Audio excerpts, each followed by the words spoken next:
Hello दोस्तों, आपका हमारे YouTube चैनल पर फिर से एक बार स्वागत है। सिद्ध कीजिए कि छोटे द्वारक के अवतल दर्पण की वक्रता त्रिज्या। अवतल दर्पण है, छोटा द्वारक है, उसका वक्रता त्रिज्या फोकस दूरी से दोगुनी होती है। इसको हम ऐसे कह सकते हैं, वक्रता त्रिज्या बराबर 2 गुना फोकस दूरी। और वक्रता त्रिज्या को हम आर से प्रदर्शित करते हैं तो आर लिख दिया, और 2 का 2 फोकस दूरी को हम एफ से प्रदर्शित करते तो एफ लिख दिया। अब इसका सॉल्यूशन करते तो सर्वप्रथम हम एक अवतल दर्पण बना लेते हैं। तो मैंने एक अवतल दर्पण बना लिया है, उस पर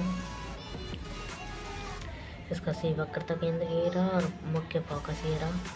आर पी एक सर्वप्रथम आपतित करण है, ए बी द्वारक है, और पी क्यू परावर्तित करण है, फोकस से होकर गुजर रही है।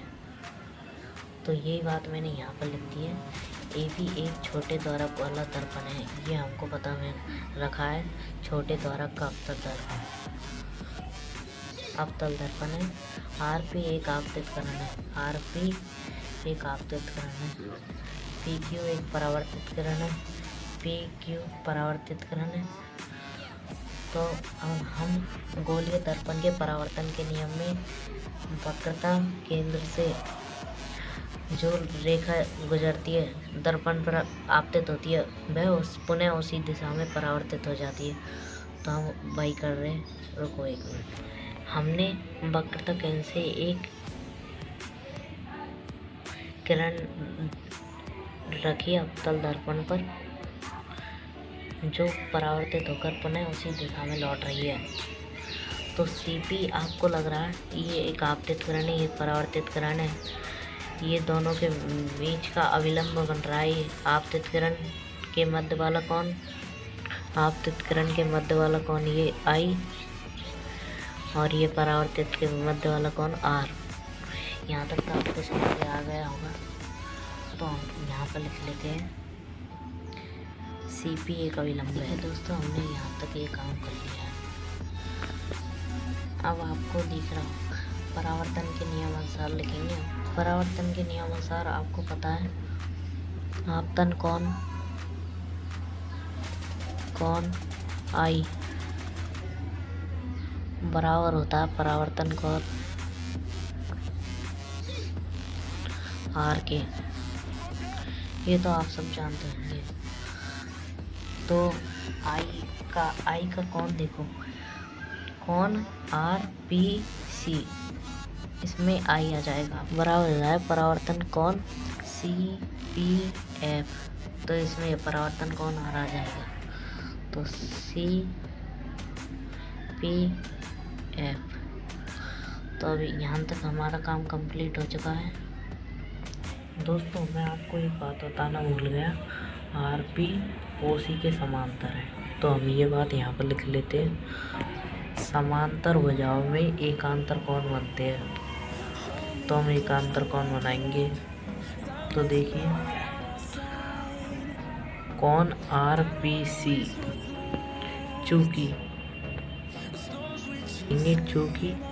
RP समांतर OC, इसलिए RPC बराबर हो जाएगा PCF के। कोण RPC बराबर कोण PCF। देखिए, ये जेड की आकृति बन रही है, आपको पता होगा।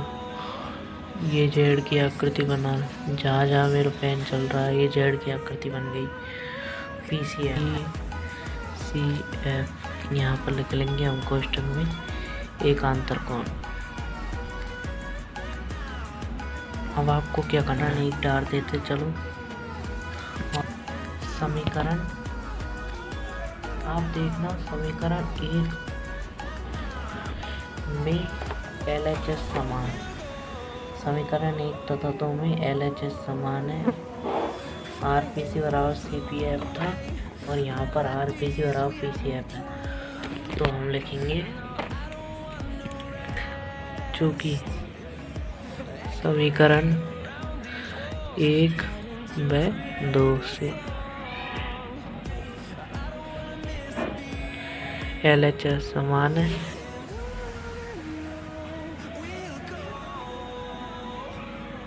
है इसलिए RHS समान होंगे, है ना। तो हम समीकरण 1 में RPC और समीकरण 2 में भी RPC सेम है, तो हम इसको लिख लेंगे CPF बराबर हो जाएगा कौन CPF बराबर हो जाएगा PCF के, कौन PCF। समीकरण नंबर 3। अब समीकरण 3 में देखिए कौन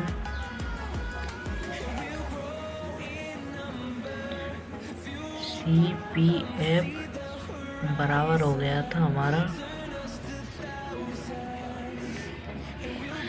कौन CPF बराबर हो गया है PCF के। तो देखिए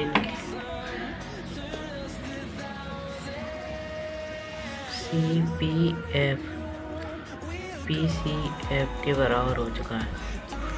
तो ये एक ही ट्रायंगल में, तो एक ही त्रिभुज में बने दो कोनों की सम्मुख हो जाए, समान कोनों की सम्मुख हो जाए, समान होती है।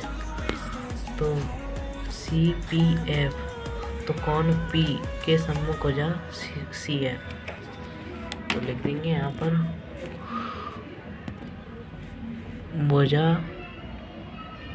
CF बराबर PCF के सामने कौन सी हो जाए PCF, कौन सी के सामने भुजा PF भुजा, तो हम यहाँ लिख देंगे भुजा PF। इसको हम समीकरण नंबर 4 दे देंगे, है ना।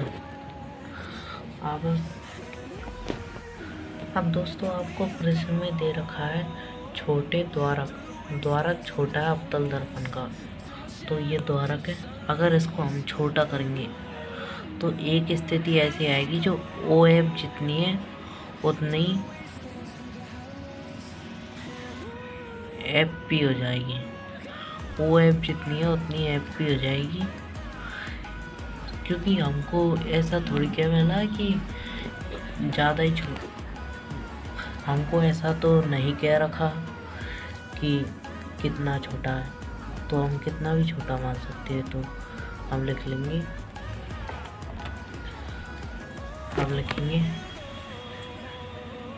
चूँकि द्वारक छोटा है इसलिए मैं लिख लिया द्वारक छोटा है इसलिए PF बराबर OF भुजा OF बराबर भुजा PF।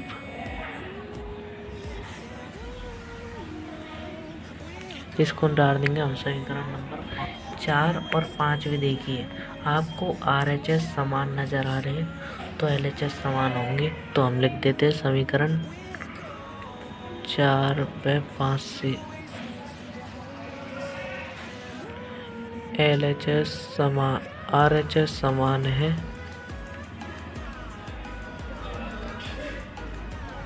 समान है इसलिए LHS समान। तो हम लिख सकते हैं भुजा CF बराबर भुजा OF, भुजा CF बराबर भुजा OF,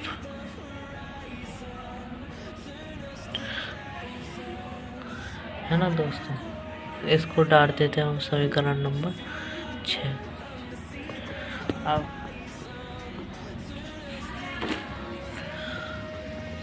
आप OC देखो, OC किस किस से मिलकर बनी है OF प्लस CF से, तो हम यहाँ पर लिख लेंगे चूँकि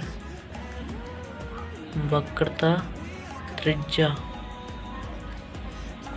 OC बराबर OF प्लस CF। अब आप गौर करो समीकरण नंबर 6 में हम भुजा सी एफ की जगह ओ एफ लिख दे तो कुछ नहीं होगा, तो हम लिख देते ओ सी बराबर O F plus O F. तो ओ सी बराबर 2OF, ओ सी बराबर 2 गुना OF। अब हमारा काम कंप्लीट हो चुका है। तो ओ सी आपको पता है ये वक्रता त्रिज्या है, वक्रता त्रिज्या को हम R से लिखते हैं, और OF फोकस दूरी है जिसको हम कैपिटल F से लिखते हैं, स्मॉल f से लिखते हैं। तो ओ सी को हम लिख देते हैं R बराबर 2 गुना ओ एफ की जगह लिख देंगे हम F। तो ये हो गया R बराबर 2F। तो दोस्तों आपको ये वीडियो कैसी लगी? तो दोस्तों उम्मीद करता हूँ वीडियो पसंद आई होगी। अगर वीडियो पसंद आई हो तो प्लीज़ लाइक ज़रूर कर देना और चैनल को सब्सक्राइब कर देना।